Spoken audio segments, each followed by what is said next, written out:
a grandes rasgos sobre la historia de la anatomía, terminología médica y posición anatómica. Si bien la historia de la anatomía se remonta hasta el 500 a.C., por la cosmovisión del momento que veía el cuerpo como un elemento sagrado que no debía ser profanado, los estudios realizados por diferentes civilizaciones se limitaban a documentos que se desenvuelven principalmente hacia la anatomía comparativa o la anatomía de superficie. Fue hasta el 130 después de Cristo que Claudio Galeno, gracias a su oficio como médico de gladiadores, fue capaz de poner más orden a favor de clasificar los huesos, articulaciones y regiones del cerebro. Cabe recalcar que por dicha cosmovisión y miedo a las consecuencias que podrían traer las autoridades con respecto al estudio profundo del cuerpo, fue que lo dicho por Galeno perduró hasta el siglo XIV, que fue cuando Vesalio desarrolló escritos y correcciones a las propuestas del padre de la anatomía antigua. ¿Por qué Da Vinci no se considera el padre de la anatomía moderna? Su abundante investigación e interés acerca del cuerpo se podía representar en sus dibujos. Gracias a las disecciones clandestinas que realizó, puede explicar y describir los órganos del cuerpo de una forma más precisa. La nueva anatomía de André Versailles. Es considerado el padre de la anatomía moderna. Corrigió a Galeno en 7 libros donde los dividió en sistemas constructivos o edificados, unitivos o conectivos, animadores o impulsivos. Realizó un atlas del cuerpo humano. A partir de Versalles, motivó a las personas a introducirse en la anatomía y eso generó una revolución en las ciencias morfológicas, debido a que había muchos nombres para una misma estructura. Entonces, en 1895 se reunieron anatomistas para hacer un acuerdo para simplificar los términos en latín, y el encargado de hacerlo fue Guillermo Gis, quien enlistó 4.500 términos.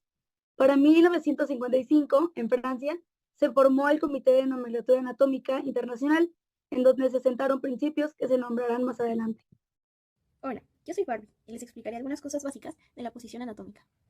Con la posición anatómica nos referimos a la persona que se encuentra en posición erecta o de pie, con la cabeza dirigida hacia adelante, los miembros superiores a los lados, las palmas de las manos hacia adelante, los miembros inferiores juntos, las plantas de los pies sobre el suelo y los dedos de los pies hacia adelante.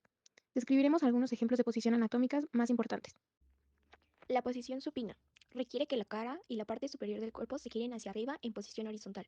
La parte ventral del cuerpo está arriba en posición supina, mientras que la parte dorsal está abajo. Otra de las posiciones es la posición prona. Esta consiste en tumbarse sobre la espalda con la cabeza y la parte superior del cuerpo mirando hacia abajo. La parte dorsal del cuerpo está arriba en la posición prona y la parte ventral está abajo. Esta otra posición es recostado lateral derecho. Se refiere a estar tumbado sobre el lado derecho. El lado izquierdo del paciente es más fácil de acceder desde esta posición. Decúbito lateral izquierdo. El individuo está acostado sobre su lado izquierdo. El acceso al lado derecho es más fácil desde esta posición. Terminología anatómica. Planos anatómicos. Los planos o cortes anatómicos son planos imaginarios que se cortan o seccionan al cuerpo en su posición anatómica. El plano sagital divide al cuerpo en dos mitades, una derecha y una izquierda. El plano coronal secciona el cuerpo en una parte anterior y una posterior. El plano transversal divide al cuerpo en secciones superiores e inferiores. Términos de relación. Superior craneal, hacia arriba o más cerca de la cabeza, inferior caudal, hacia abajo o más cerca de los pies, medial, hacia la línea media o plano medio, lateral, más alejado de la línea media o del plano medio, proximal, cerca de un punto de referencia, distal, alejado de un punto de referencia. Abducción, movimiento de alejamiento de un punto central. Aducción, movimiento hacia un punto central. Rotación lateral, giro alrededor de su eje longitudinal lateralmente. Rotación medial, giro en sentido medial hacia la línea media. Flexión, movimiento que disminuye el ángulo de la articulación.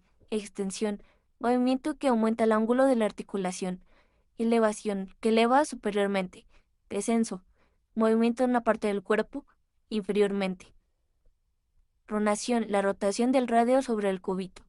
Supinación, palma de la mano se dirige anterior o superiormente. Circunducción, movimiento en el espacio que circunscribe un círculo. Eversión, movimiento lateral de la planta del pie.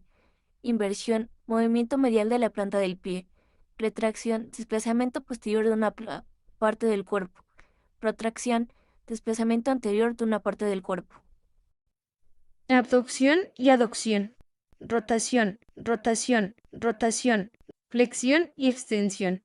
Flexión y elevación y descenso. Flexión y extensión de la columna. Flexión y extensión del codo.